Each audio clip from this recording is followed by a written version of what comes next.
pointing to, let's see, this would be pointing to the anterior superior iliac spine. Anterior superior iliac spine. All right, what bone is this? Sacral. Sacral bone. And what is the type of bone? Irregular. Irregular. And what is this process called? Sacral crest.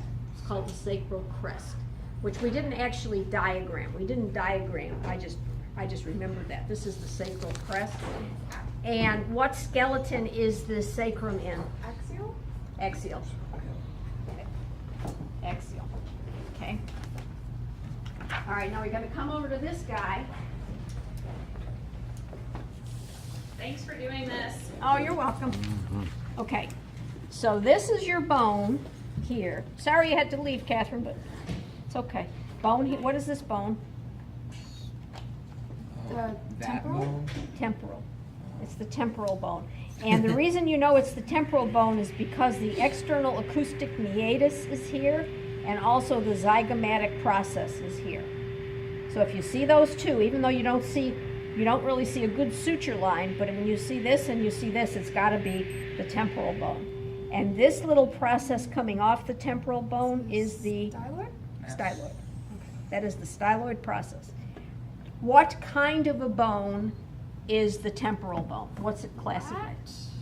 It's a flat bone. And what part of the skeleton is it? Axial. Axial. You guys are good. All right. So now we come over here. Did that have that section? No, you have to write that on the back. Tissue number A. All right, this tissue number A, you look at these cells, they're close together. They're not wide apart. There's no matrix. So this has to be some kind of epithelium. Yes. Okay. No.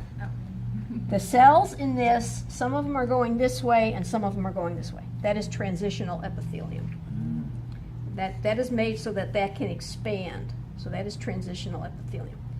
You look at these cells, and you look at this tissue, and you see that there's fibroblasts, and there's a matrix, and there are different kinds of fibers. All right, so I see reticular fibers here, and I see collagen fibers here. So that says, and it's loose, so that tells me that this is loose connective tissue. And when I see loose connective tissue and it looks like this, that has got to be areolar connective tissue. Okay, it's got different kinds of fibers. It does have a matrix and it does have fibroblasts. This is areolar connective tissue. And that's the kind of tissue that you find in basement membranes. Okay? This is also connective tissue, but what kind is it? Is that adipose? Adipose. That is adipose. Okay? Now I look at this one. This one's tricky, but I've got cells, okay? They're spaced apart, so that means I have a matrix, and I have short branched fibers. So this has got to be reticular connective tissue. This is reticular connective tissue. And then I come down here, and I have a matrix, and I have a bizarre arrangement of fiber, and I have fibroblasts. But because this fiber is not arranged in a linear pattern, it cannot be, it's got to be an irregular connective tissue, because I've got fibers going this way and fibers going this way. So this dense irregular connective tissue. Okay. Now this one, see how nice and straight the fibers are? I still have a matrix. I still have a space between the fibers, but I've got nice linear arrangement of fibers, and I have these nice little fibroblasts. So this has got to be either dense, regular, or elastic connective tissue, okay? And I'm going to say it is probably, I'm going to go out on a limb here because I'm not 100% sure, but I think this is dense, regular connective tissue. So let's see if I'm right. Dense, regular connective tissue. Yeah. So that's how you use what you learn. That's how you use these characteristics, and you put together what you learn, so even if you don't know what the tissue is, you can figure it out. Does it have a matrix? Does it have fibers? Are the cells close together? What's the arrangement of the cell? See, and then you figure out, okay, well then it's got to be connective tissue, like I knew this had to be connective tissue, okay? And because the fibers are so wide apart, it's a loose connective tissue, and the only loose connective tissue that I know that looks like that is areolar. So let's see if I'm right. Yes, I'm right. That is transitional epithelium, I knew that. Okay, that is reticular. So, I mean, even though I did not look at the names, I didn't look at this before I did this, I was able to figure it out by looking at the cells. See, and that's what's going to help you. All right, so is that it? We didn't do the name of the, did we name the membranes they cover? Yes. Oh, membrane. Pericardium covers the heart. You have a visceral, which is the inside layer, and then you have the parietal layer. The visceral layer of the pericardial membrane is actually called the epicardium. You guys don't know that, you don't learn that till 208, but it is actually the outer layer of the heart wall. Then you have between the epicardium and the parietal pericardium, there's a space which is filled with a little bit of fluid, which is pericardial fluid. When you're talking about the lungs, you got this right. What's the name of the membrane that covers the lungs? Visceral and parietal pleural, okay? And when you're in the intestines, the name of the membrane is what? I didn't get that one. Okay, peritoneal. Peritoneal. Peritoneal, so it's the peritoneum, Peritoneal. So you have visceral and parietal peritoneum.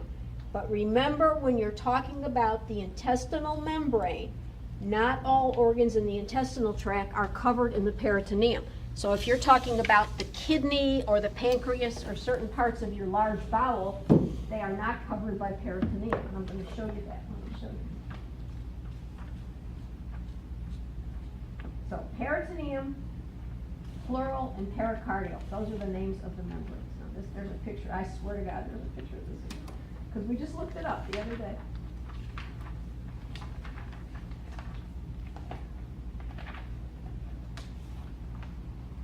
Page 13. Okay, here it is.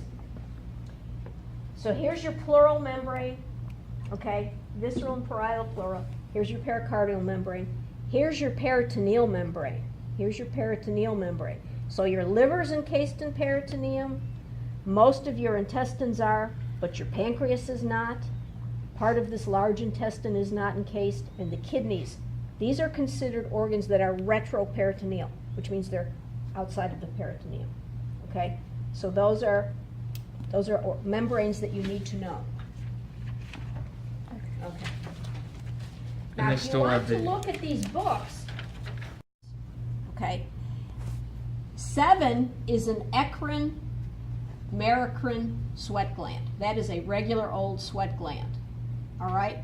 Now they colored 15 yellow, so that means that that's a apocrine. This is a merocrine. This is an apocrine. The yellow fattier substance is apocrine. 13 is a sebaceous gland, which produces what? Oil. So this is a cross section. They've actually cut the gland in half so you can see a cross section of the sebaceous gland. 14 is what? What is 14? The erector pili muscle. Right. And 11 is your hair follicle, okay, which they've cross-sectioned here, and they've given it 3 letters, F, blah, blah, blah. This is the hair bulb, this is the root, and then up here is the shaft, okay? So eccrine gland, sebaceous gland, erector pili muscle, apocrine gland, merocrine gland. Okay? And it was the hair root, not the hair shaft. That's a root right there. That's the root. Okay. The shaft is above the skin. What about the A, B, C stuff? Hmm? The 2, A, B, and C. Okay, this is, 2. So stratum 1 is stratum corneum. Okay. This number, which looks like a whatever, 100, is the stratum lucidum. Okay? This is the stratum granulosum. So 2A is stratum granulosum, 2B is stratum spinosum, and 2C is stratum basale. So what this is showing you is thick skin, and this is thin skin. So this is thicker skin, and this is thin skin. Because see here, you don't have all the layers of the corneum, and you don't have the stratum lucidum. And remember, the stratum lucidum is only in thick skin. So, and then these are your little nerve fibers, and then these are the blood vessels. So, when you look at it like that, it's really not that bad. It's just getting Right. up. No, that is a developing hair follicle. Okay. It just hasn't pushed. See how they start here and they push their way to the surface. It hasn't made it up to the